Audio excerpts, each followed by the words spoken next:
Well, hello all, and welcome to Discover Downtown Tour. I'm David Moore, DRA's Placemaking Activations Manager. We're really excited to host one of our another virtual tour today.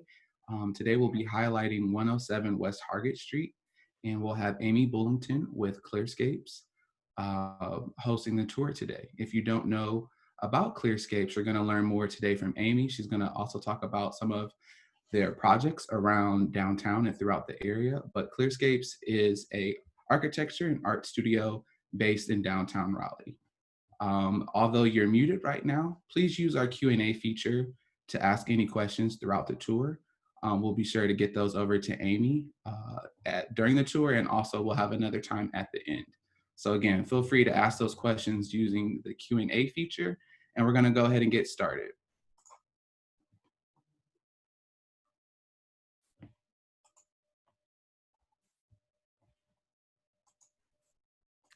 All right.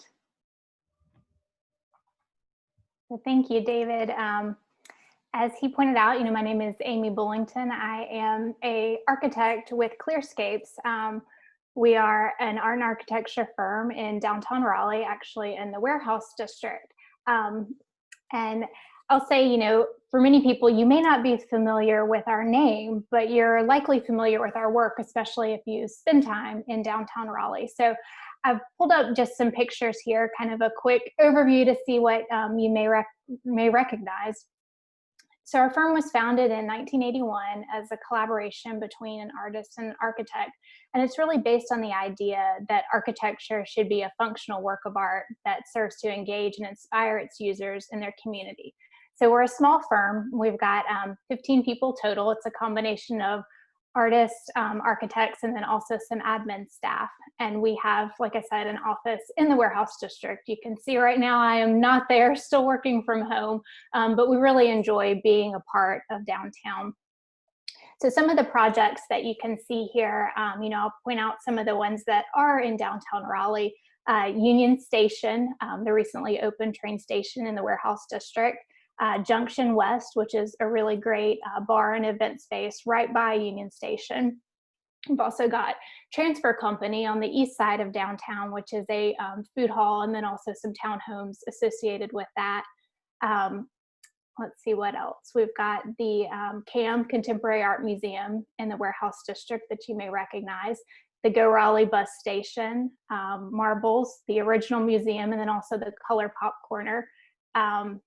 The addition to Christ Church, a really beautiful church in downtown Raleigh that was done a few years ago. The Hudson apartment building, another renovation project in downtown. And then one of my very favorites, which is the Shimmer Wall. So, like I said, you may not have heard our name, but I would guess you're probably familiar with our work. So we like to say that not only are we local, we're profoundly local. We really love doing projects where we live and being a part of the Raleigh community. So I wanted to show you also some projects that we've got on the board. So right now we're working on several projects under construction. The Pullen Arts Center renovation you may be aware of, and then also some work at Dix Chapel on the Dorothea Dix campus. And then this project, which we're really excited about, is under construction now, and this is John Chavis Memorial Park. It's going to be a beautiful new community center and also work to the park. So stay tuned, that project will be coming soon as well. So as we talk about, Clearscapes and our experience in downtown Raleigh, I also wanted to highlight, some of what we do with historic buildings, because this really sets the stage for, I think, the project at 107 West Hargett. So you can see here, top left, this is again Union Station that I pointed out, and this is the view today as you come down the stairs and you look, down the waiting area towards the ticket and baggage check-in area. And if you look in the bottom right, this is kind of what the building looked like when we started the project. And this is the historic viaduct building that was in the Warehouse District. And you can see how many cues came from, kind of preserving the structure and the feel of this building. And I think that that's what makes Raleigh, and especially downtown Raleigh, really unique, is that we just have this beautiful fabric of these existing buildings to work with. And so maybe it's not going to be a warehouse anymore, but how can we reimagine it and make it work today? course, I'm biased, but I think with Union Station, it turned out, really beautifully, and is just a great, train station now that our city can take advantage of. So another one to highlight is, like I said, on the other side of downtown, and this is the Transfer Company Food Hall. You can see in the bottom right, I love this photo because of the bus. You can see the Carolina Coach Company, and what this building was historically used for. And then today, reimagined as, again, a food hall. So all of that to set the stage, to start talking about the project at 107 West Hargett. To orient you quickly, I think this is a great site. You can see here the official name of the building is Hargett West, that was developed by the current owner. 107 West Hargett is also what it's been called, and for many we'll talk about, it's still the father and son building. But it's a site here on West Hargett Street in a great location, really located between Nash Square and Moore Square, and just a little bit south of the state capitol. So I would say, almost right in the middle of downtown. And then you can see a couple of the projects I pointed out on the east and west side of downtown, and then our Clearscapes office just a little bit south of Nash Square in the warehouse district. So when we start on a project like this as an architecture firm, one of the first things we'll do is, just research the history of the building and of the site. And for any of you who are interested in doing this, I think there's so many great resources available today. We'll start by looking at things like Sanborn Maps to see how development has happened. We'll also look at the Raleigh City Directory. If you're into history, that's a great rabbit hole you can come down and look, what businesses have been listed at these addresses throughout the years. And then another thing to look at is the North Carolina State Archives has a Flickr account that really has almost all of their historic images, especially of downtown Raleigh, in a digital format that you can flip through. And again, it's a great rabbit hole to go down if you want to see what Raleigh has looked like over the years. So you can see this picture is taken at the corner here of Salisbury and Hargett. The current location of Death and Taxes, you can probably recognize there in the corner. And then if you look over just a little bit, you can see this is 107 West Hargett. Interestingly, it looks like there's a Shell station right beside it where the current McClatchy building is today. And I would guess that this picture was probably taken in the 1940s. So as we went through the history of the building, we were able to determine that 107 West Hargett, at least the 3-story portion at Hargett Street, was probably built in 1924. From the city directories, we could see that it was home to the Ideal Cleaning Company, Kime Millinery Shop, and then Lunsden Brothers, which was a sheet metal company. So those were all the businesses that were listed there. And additionally, there were also apartments on the upper stories. So again, just some interesting history to think about. In 1924, we still had live work in downtown Raleigh with people living above these storefronts. So one story that I've heard, and I think when you work on historic projects, you kind of get a little bit into some urban legend. I have not found documentation of this anywhere, but one story I wanted to share, especially considering where we are today, is you may know that the building on the corner here of Salisbury and Hargett was at one time a funeral director. It also was a bank later in its history, and that's where the, I think, very clever name of Death and Taxes comes from. But while it was a funeral director, this was in the 1915 sort of time period. So thinking back to that time period and thinking of where we are today, 1918 was a Spanish flu pandemic. So one of the urban legends that I've heard is that, there were so many deaths in Raleigh during the Spanish flu that this funeral director was overwhelmed. And so they began to store bodies in basements all along Hargett Street. And that would include potentially the basement of 107 West Hargett, because there's also some records that that portion of the building was built earlier than this 3-story portion. I found no official documentation of this, but I've actually been told this story by several people. So who knows if it's true. I will say that every time that I'm in the basement, I do think about that story. So just a little bit of history, an urban legend of downtown Raleigh. So again, another photo that we were able to find from the North Carolina State Archives, and you can see here, this is kind of taken from the other direction. You can see the building here. This is the 3-story portion. There was an older, lower 1-story portion in the back. this empty lot beside it, which is potentially, where that Shell station was, the Death and Taxes building at the corner, and then a street view here. So we found records that said around 1927 that Edwards Broughton Company moved into this building. And so if you know anything about the history of this, this was the precursor to the News and Observer, and they had locations really all around this block, and eventually became, the big NNO publishing company that existed until fairly recently. So that was also a big part of this building's history. But moving into, the future, I think this is what most people, at least today, probably remember, and that's father and son. And for those of you who aren't familiar, it was a really kind of quirky antique store where you could come in and there were vintage clothes, there was a record room, just moving all through the building. You had father and son, and then there were also some artist studios. And so this was what was in the building prior to us beginning the renovation. And you can see here, I pulled some photos again for those who came into the building when it was father and son. You probably have some nostalgia related to this. I know that I do. And for those of you who weren't, you can kind of get a little bit of a taste to the quirkiness of the building. And I think that was, a really great part of this building's history, was that quirkiness. But along with that, I think it's important to point out there was just significant disrepair. There were years of renovation work that hadn't happened, and things that just needed to be addressed. You can see on the left, this is what the electrical looked like when we first started work in the building. You can see the center image that the windows had significant amounts of rot and moisture infiltration into the building. And then on the right, you can see trees growing up between this building and the McClatchy building. So there were a lot of things that really needed to be addressed.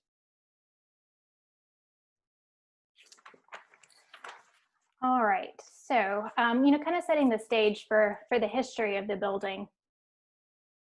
I also wanted to talk a little bit about the site, because I think when we think about these historic properties that exist in Raleigh, there's a lot of challenges related to development that maybe aren't immediately clear. So this is an aerial photo. You can see here, this is 107 West Hargett, and what the footprint looked like when we started the project, the McClatchy building, Death and Taxes, and then there's a surface parking lot that you may be familiar with. Hargett Street runs in this direction.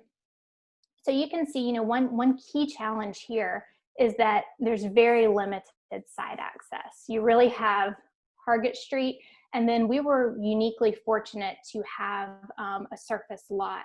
And the building owner was actually able to negotiate to have access to that lot during construction. When you'll see some pictures, that was really important for staging, for bringing materials in, for pouring concrete, all sorts of things that need to happen that would just be really difficult and really expensive to have happen from Hargett Street. So site access is always a challenge on these infill development projects. Another thing that we were fortunate to be able to do is to work with the adjacent building owners to negotiate some construction access easements. So again, working with the team at Death and Taxes and also the McClatchy building to make sure that we were able to get access for scaffolding and things that we needed to be over their properties during the time of construction. Again, that's always something you have to think about on an infill project. So another thing that we really had to have the right team together to do this, from the ownership side and the investment side, was just realizing that this parcel was zoned for a 20-story building. So you could come in and tear this building down and build 20 stories. So you needed to look at how can we develop this project and add some additional square foot that's going to preserve the existing building, but also, makes sense from a financial perspective. So I think that's, again, always a challenge on these smaller projects. And then there's always going to be an entitlement process. So on this, we were going through a change of use. We were going from retail to restaurant, retail, office. So we had to go through a site plan approval process. We also ultimately had to go to the Board of Adjustment and then get building permits. So, there's a lot of sort of moving pieces and things that make a project like this very challenging. So I'll say, when all these things didn't scare the owner away and didn't scare the design team away, we were able to kind of move into the building design. So we very quickly came up with a concept of preserving that 3-story building in the front and the basement, and then building what we've called kind of this addition slash overbuild. And so what that was a 2-story addition that you could see from the Hargett facade. But if you look at the side of the building, it was actually an addition in the back as well. So flip back just so you can remember, this lower portion of the building was just unfortunately in too much disrepair to save. So by taking that out and essentially building new here and then coming over the building, we were able to make it a 5-story building. And another thing, you know, that we were able to do is introduce some exterior outdoor space, which is a really important part of the project. So this elevation was a really early study that went into the site plan approval submittal, but you'll see that it really held up as a concept through the whole design process. So the rendering on the left was done around the end of the construction document phase. So you can see this restored facade at Hargett Street, the original brick building, and then the addition at the top with a 4th floor balcony and a 5th floor terrace. And then the image to the right, the dumpster and porta potty are not permanent features. They're part of a current upfit, but you can see, you know, really that concept holding true to the very end. And then you can see again that west facade that includes some windows on it as well.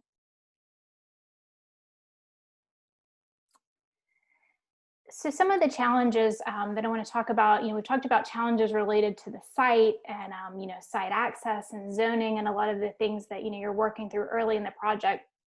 Some of the challenges associated with the building design, you know, they kind of start from those site challenges and how you respond to that. So one thing to think about on these infill projects is that you've got really limited frontage and building access. So you can see here, this darker dotted line, if you can read on the screen, that's the property line. So essentially, you know, this is what the building owner owns. So this Salisbury parcel is not part of that. So really, you know, we're limited to where we can enter and exit the building to just being on Hargett Street. So when you think about a multi-story building, that starts to really introduce some challenges because you want to have an entry to a lobby that you can see here on the east side of the building.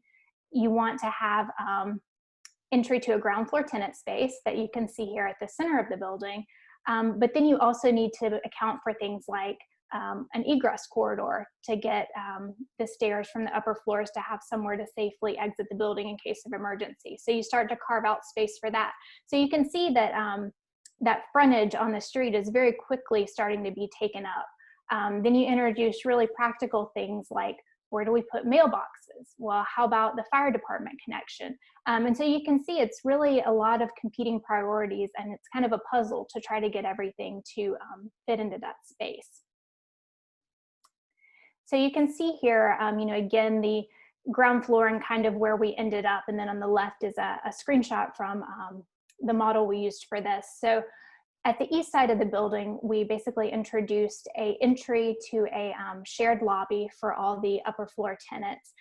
We've got an elevator, which is obviously new to the building. And then behind that, introduced a new stair, as well as access down to the basement. At the center of the space, rebuilding that historic angled entryway and introducing a glass canopy over that for entry into a ground floor tenant space. And then over on the west side of the building, that emergency exit space along with the mailboxes for shared use. So again, just really a challenge of how you fit all these into an infill project when you have very limited frontage. Here, I think it was exactly 50 feet that we had to work with.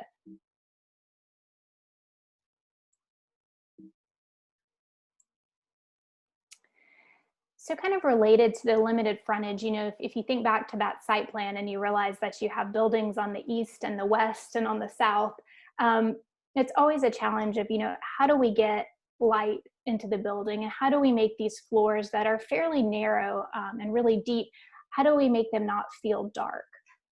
So there's a few ways that we tried to do that. This is basically a section cut through the building as we were working on the design. And one thing we tried to do is just make the floor to floor heights as high as possible. And so that was a little bit challenging, especially in that existing 3-story portion, because you can imagine things are already fairly set there. But one thing we were able to do was raise the level of this 3rd floor to get it a little bit higher, again, so that we could just have as much volume as possible in the space. And since the roof was taken off and we rebuilt the structure here at this 4th floor level, we were able to raise that up as well. Another thing that we did was adding the skylight at the 5th floor to introduce more light into that space. And then we also made the decision to add some windows at the west side of the building to, again, try to bring light in over that lower McClatchy building, which really stops at the 3rd floor level. One thing to note about that is, since this is on a property line, these are actually fire rated windows. So there's definitely a premium associated with doing something like that. You can't just use a standard window, but it was something that the owner felt added enough value to the project that we made an investment in doing that. And then finally, another thing that we did to really try to bring light into the space was, you can see, sort of shortening the floors at the 4th and the 5th level. And so what that does is, it brings the daylight closer to the space of the interior. And it also gives you these sort of carved away outdoor spaces. And I'll show some photos of those in a minute. And I'll say, from, having also been involved with assisting the owner through the leasing process, these were huge selling points. I think to have this balcony outdoor space associated with an office area was just a really appealing thing for a lot of people to think about. So you can see here, these are some photos through this core and shell construction process. And so you can start to see some of those strategies that we employed. On the left, these fairly large windows on the west side that, again, are fire rated, but I think you can see how they really start to make this floor feel more open and bright. And then this image is from the 4th floor level, where you can see pulling that glass in, locating it floor to ceiling, how you just have this amazing view. So I obviously took this picture in the fall. This was fall of last year. And I just love this view. It's a beautiful view of kind of that downtown Raleigh skyline. And again, this is a winter view, I think taken a few months later from that same floor, and then standing out on that 4th floor balcony and looking down Hargett Street. And then moving up to the 5th floor. This was before the glass was put in at that north side, but you can see again that it's this floor to ceiling view that you've really got with that 5th floor terrace, and then also standing back under that skylight and seeing the amount of light that that introduces into the floor plate. And again, just more photos, kind of stepping back a little bit and looking at that skylight. That really made a huge difference on that floor. And so the view on the left is standing on the 5th floor balcony. One of the things that I think is really unique is building this project and coming up with this idea of this 5th floor balcony. You really introduced a new view of downtown. I don't know that I had ever seen downtown from this angle, and seeing the water tower peeking up and the State Employees Credit Union building coming out in the distance. I just think it's a really neat view of downtown. And then standing, against the building with, we've got a little bit of a perforated metal covering, and then a tree in the planter here. So, in addition to kind of the architectural design moves that we've talked about, I think on this project, it was really important to say, well, how can we kind of embrace the history of the building, not only in the character of, this brick portion, but also this quirkiness. This was such a beloved part of downtown as father and son, and I think so many people have good memories. How can we bring a little bit of that flavor to, whatever we're doing now? And so if you see on the left, when we started the renovation and father and son had moved out, there were some things left behind. One was these mannequin legs. They traveled all around the site throughout the construction process, and we've got photos everywhere. But I think that was just a fun nod to say, there's kind of a sense of humor to this building that we want to keep. And then on the right, you may be familiar with the really great mural on the back of Death and Taxes. This photo is not staged. It was sent to me by the contractor one day as they were, you can see pumping concrete, but you can see, the guy on the ladder against all the ladders. And I thought, this is a really great image of, let's just keep things playful and try to have fun with this project. So I'll jump through and show some of that. So the character of the building, some of it is pretty straightforward. I think there's some obvious things. One is the brick. There was some plaster that had deteriorated that you may have remembered from the initial photos with the water damage, but we were able to remove that and just keep this really great brick, load-bearing brick that was there in the building, and just expose it and keep it as part of the character of the space. So you can see the photo on the left is from the second floor, which will be office space, and that exposed. And then on the right is from the lobby. So really pulling that through the whole building and making that a really important part of it.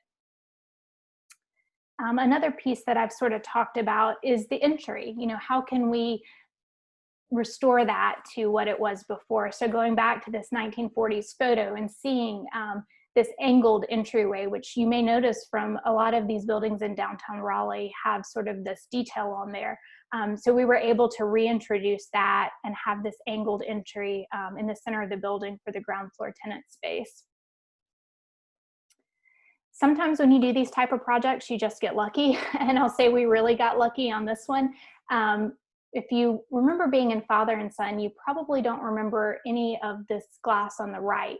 When we went in and started demolition, what we found is for some reason, all of this had been covered up with plywood. So we had no idea it was there, but as we started to work through the demolition of the building, the image on the left is, what we found, and we started to pull it apart, and we went back to this historic image and said, wow, could it really be that this glass was never removed? It was just covered up. And that's absolutely what had happened. So again, working with our contractor, we were able to really carefully remove all of these pieces. They were sent to Atlanta for restoration. And we found some interesting stuff out as the glazier who restored them was an expert in this. And so he gave us all sorts of information that this is actually called Prism Glass. It's commonly used on ships, sort of as bringing light into below deck areas, but it was commonly used in the 1920s for construction of these transoms. So just a really cool, unique piece of the history of this building. And we were just really fortunate that the building hadn't been renovated. So it had just been covered up and was still there, to be part of the building today. And you can see that I just don't know that you could build this new. It has this really cool sort of luminous glow to it when you stand in the inside of the space. So again, a fortunate coincidence in this case, we were actually fairly far along with the design when we found this. And so we just adjusted what we were doing to make sure we could incorporate it and save it. Hey, Amy, real quick, we have Yeah, a couple questions come in. absolutely. All right. So the first one, someone actually wanted to know, is there a reason for the ground floor facade being painted black? Just in terms of, well, I'll start by answering and then you can clarify. In terms of just a color choice, I think it was consistent with the glass on the upper floors, and I can scroll back real quick just to show that. So that was really just a design decision in the sense that the window frames are black, and we've got black up here, and then we've also got black on the siding.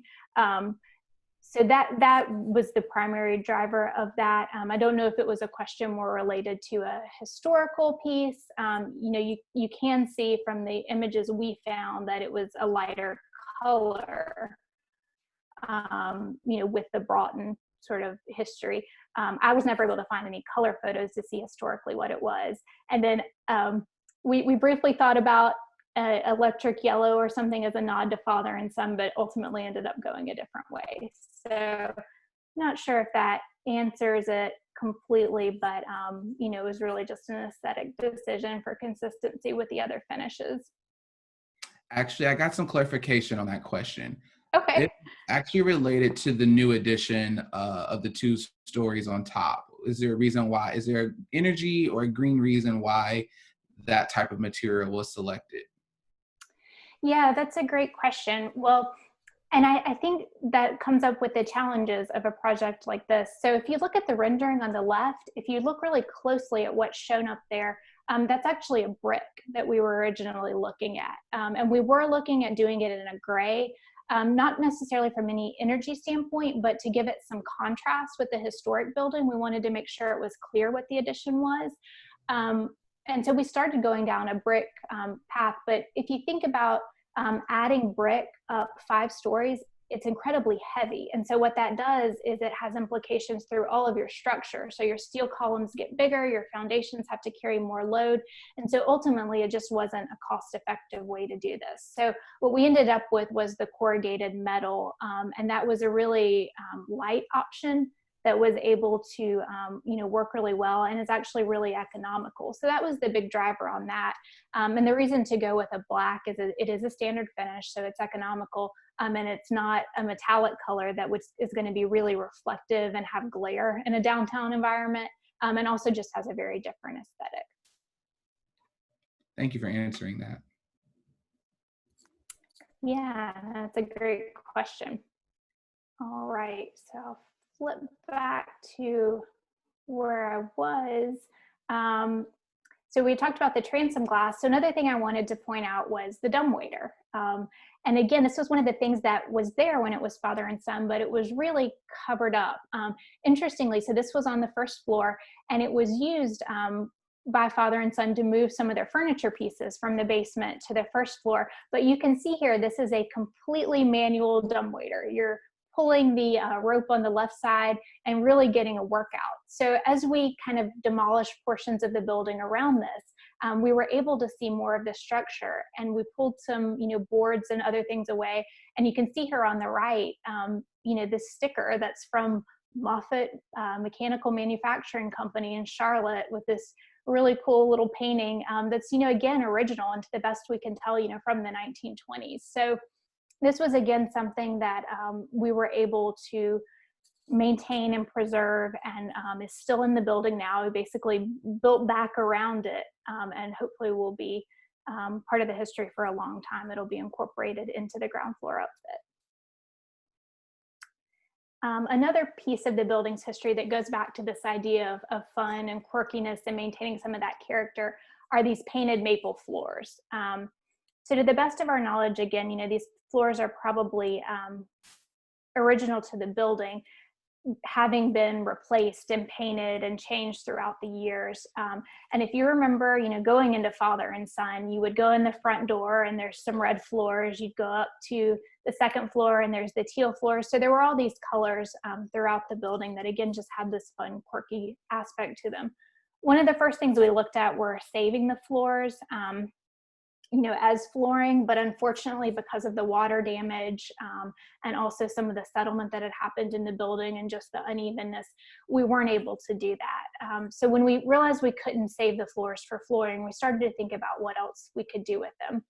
And I think this is where, it came in that it's great that, we work at a firm where we have artists and architects together and are able to collaborate. So Thomas Sayer, who's one of the principals of our firm, he worked with Zach Weinberg, who's another artist at Clearscapes, and they came up with this idea to basically make some art pieces out of the salvaged flooring.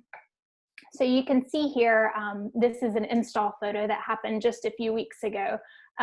Zach is in the middle there, and you can see that they came up with just these really beautiful patterns of the salvaged flooring where you can see all the pieces, and I love the patina and just the character of that. And so this is, I think it's about maybe 10 feet wide by about 5 feet tall. I have to check my dimensions. I don't quite remember, but it's a really large piece of art. And this is in that main lobby right when you come in off Hargett Street. And so you can see it through the glass as you walk by the building. And so what I love is that I feel like it's kind of just a nod to this building's history and the character of it as father and son through all the years. So again, this is the large piece in the front, and then there's a smaller piece that you can see here in the back portion of that lobby. Again, just hanging on the walls as a reminder of the history. So actually went through that faster than I thought, but I'm kind of close to the end. So I'm definitely welcome to have a discussion and answer any questions. But I did want to end by saying, I feel like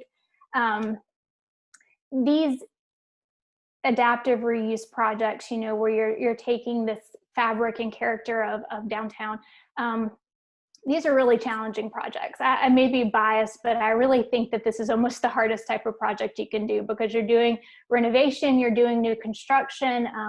There's always going to be unforeseen things that happen. Things are definitely going to look worse before they look better. So it takes a really committed team. You've got to have an owner who believes in this and who's willing to make the investment in it. You need to have a design team that's up for the challenge. You need to have a contractor who's able to execute and respond to all this. And we were fortunate for this project that we had that.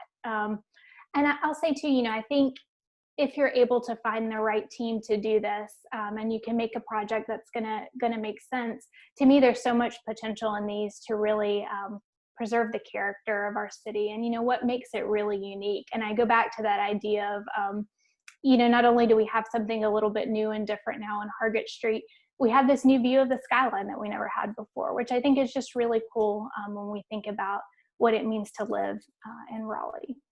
So with that, I think that that's the end of what I put together on the slides, and I am happy to answer any questions, anything else that we want to discuss. Sure, we've had a couple questions come through.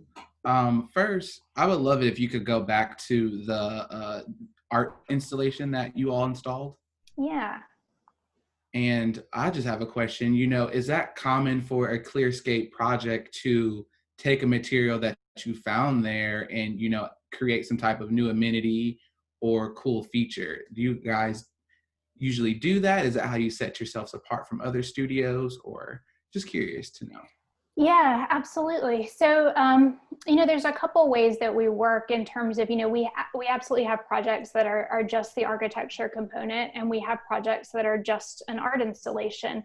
But I think, what we really love is when they can both come together. And sometimes it's a piece of art that's commissioned that's not from salvaged material. It's something new, but it's complementary with the architecture. But other times it is something like this. And I think in this case, we had a building owner who realized there was so much potential. And so when we started the project, Thomas went through and really took pictures and cataloged, and we went through all different ideas of what we could reuse. Would it be the metal ceiling tiles? Would it be the wood floors, and came to this. And so it was definitely a very collaborative process that involved the architecture, involved the art, and also involved the building owner. And so I think it doesn't always work out, but when it does, I think you can get these really, to me, kind of magical pieces that kind of mean more than just the artwork. There's a whole story behind it. Yes, I think that's the best. And I think that's one of the reasons why we love doing these Discover Downtown tours, because you would never know this history in the background without having someone like you tell us that. So this is awesome. Speaking of history, we had someone ask, in the beginning, you mentioned how you all went about researching the history of the building. What were some of those sources? It was the city directory, NC State archives. I believe Yeah, so the three that I use the most are the Sanborn Maps. So that's, most of those are digitized by now. And basically what those were fire insurance maps that were produced, all the way back from the 1800s. And so you can start to look at city blocks, and sometimes they're difficult to find because you got to look for landmarks. Things don't all look the way they did now, but you can see, this progression of what was there over time. So Sanborn Maps are a great way to start. Raleigh city directories typically pick up around the early 1900s, and you can look for addresses and they'll give business names. And then it's actually the North Carolina State Archives. So if you look for them, you can Google search, but they have a Flickr account where they've digitized a large portion of their collection, and they're organized into different albums. It's dangerous because if you're into stuff like this, you can spend hours on the page, but there's just really amazing photographs, not only of buildings, but also of people, in different events. And it's not just limited to Raleigh, it's throughout the state. But those are great resources. And the good thing now is so much is digitized that you can really you've got a computer, you can go through a lot of this. And that's a great way to find out a lot of the history of especially downtown. Thank you for that. I would like to know what was one of the favorite historic features of the building that you love the most. Oh, it's hard. It's really hard to pick. I have to say, and I think part of it's because it was such a happy coincidence, is that transom. Yes, Um, oh, beautiful. when we had designed the building, I'll go back to the rendering, and I had updated for the rendering, but you can see here, we had always had an idea of glass up here, but it was just the same glass at the storefront. And, it was fine. That was going to be the modern way to solve it. But I think, once we went through that demolition and we found that piece, you're sort of holding your breath, because we started on the west side, and it comes down and you think, well, why was it covered up? Is it going to be because there's only a little bit and all the rest is busted? So as we went down and took more off and we realized it was all there, I think we all started to get really excited. But even then, you can see how dark it is. It had been painted. So part of it was we just didn't know, is the paint going to come off? How's it going to look? So, again, when it came back from Atlanta and the contractor opened the crate, again, this is where it's great to have a team that's as invested in this as you are. I'm texted a picture and then I run over to the job site and we're all just thrilled, because, this is beautiful, and it's really not something we could have done with new materials. So for me, something like that, and then flipping back, to that 1940s picture and seeing, you can even still see these little transom pieces are all still there. It's cool because I think you feel like you've kind of uncovered a layer of the building that you didn't know was still there. Yes, thank you for that. Someone had a question on parking access, and I don't know how much you have to say about this, but for future reference, there is a parking deck very close by at Alexander Square, and other locations throughout downtown Raleigh. So you can always go to our website and look up where all of those parking garages and lots are throughout downtown Raleigh. Yeah, absolutely. And I'll say, at least for now, there's a deck right behind the building that you can park in. It will eventually be torn down as part of a development project, but for now, I know it's still operational. And the great thing is there really is a lot of parking downtown Raleigh. I know that the people who are working in the McClatchy building next door, they've moved out now, but until recently they were working there, and they all parked at the Dillon deck, which is not too far. And I heard lots of them liked parking there because you could walk through Nash Square on the way to work, which I think is a beautiful route to take. Thank you. Another question came through. What is one of your favorite building projects from Clearscapes? I believe you said Transfer Co was one of your top, but is there another downtown Raleigh project that you just really enjoy working on, or just take pride in the fact that Clearscapes revamped it? Or Yeah. Well, so one of my longtime favorites has been marbles, and that's, I will admit, totally influenced because I have two young children. So I've spent many hours there, but I think it's just a fun, sort of playful space. I do love Transfer Company, and I think that one is because I was personally involved in the project and sort of saw firsthand the before and now the after. And I think it's made a great space for people to just come and hang out. I've always really liked the Shimmer Wall too, and I think that one's one that's more the story than anything else. And so just to quickly tell that, that's the back of the convention center. So it's not the front, it's not really the big face. And what that is covering is a bunch of mechanical equipment. So sort of the first solution for that was just to put a bunch of louvers on it. That's kind of typically how you would solve that. Well, the type of louvers you have to put on there are, they're big, they're made out of aluminum, and they're very expensive. So that was actually a cost-saving option, to come up with these little small squares that would move, as they needed to ventilate the mechanical equipment. So let's do that to save some money. But then how could we make it really beautiful? Well, let's make an image and let's have it move in the wind and have it move as it ventilates, and then add some lights to it.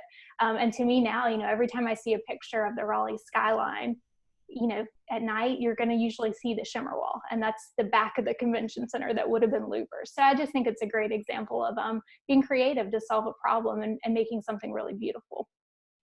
definitely a creative solution. If anyone has any last questions, let's go ahead and put those in. Another question that came through and a couple people have actually asked about is who is the future tenant? And that is a surprise, an announcement that will be handled by someone else later. But I wanted to ask, with redeveloping this property, was a tenant already in mind? Did you know what use this building was going to be slated for, or did that come with determining who the future tenant is going to be? Yeah, so this building was the core and shell portion, which is what I presented today, was totally done without a tenant. So leasing had not occurred at the time of this project, which I think is pretty common for a lot of these redevelopment projects. And I can't say enough how important it was to have an owner who really saw the potential of this project and believed in it. Because like I said earlier, this site was zoned, I mean, it still is zoned for 20-story development. So if you're really solely interested in how much money you can make on a project, you know, kind of the no-brainer thing would be to tear this down and build a 20-story building. But, you know, we had an owner who approached us because he knew about our investment in downtown Raleigh and our experience with historic buildings. And he had a similar vision to say, you know, look, you know, this is an investment for me. I need to make money, but how can I do it in a way that's really going to preserve this piece of Raleigh? And so that's where we started. And we knew that it could be leased. We didn't know to who. And there's sort of some things that you would do no matter what that are going to make sense. And that's, you know, we'll have a ground floor tenant. We don't know if it'll be restaurant or retail or something like that. But we'll have a ground floor tenant. They'll want some frontage. They'll want an entry into their space. So we designed with that in mind. And then we knew the upper floors most likely were going to be office. We briefly looked at residential, but quickly came to office. And so once you do that, you know, we'll probably need an elevator. You know, the fifth floor tenant's not going to want to take the stairs every day. We're going to need a separate entry for them. And then we're going to need, like we talked about, as much daylight as possible because nobody wants to work in a really dark box. And so all of that, I think, you know, helps guide your decisions, even if you don't know who ultimately the tenant's going to be. Well, thank you for answering that. Again, wherever you are, let's give Amy a round of applause for leading us through this tour today. Yeah, thank you guys. This was great. Yes, thank you for all the amazing fun facts and stories that you told about the building. I think, again, that is what we are here to do with Discover Downtown. It is here to demystify some of those myths and learn more about the buildings that have made downtown the place it is. So again, I want to say thank you, Amy. And before we go, I want to say thank you to our, if you could go ahead and stop sharing, Amy, I'll. Absolutely.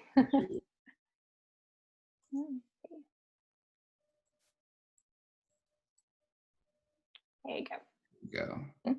All right.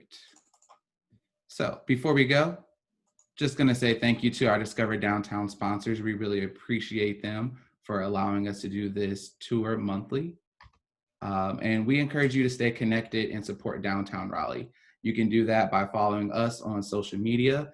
And while you're there, make sure you follow Clearscapes on Instagram. They have a really cool thread that you can look through, amazing projects. You can also go to our website and sign up for our weekly newsletter.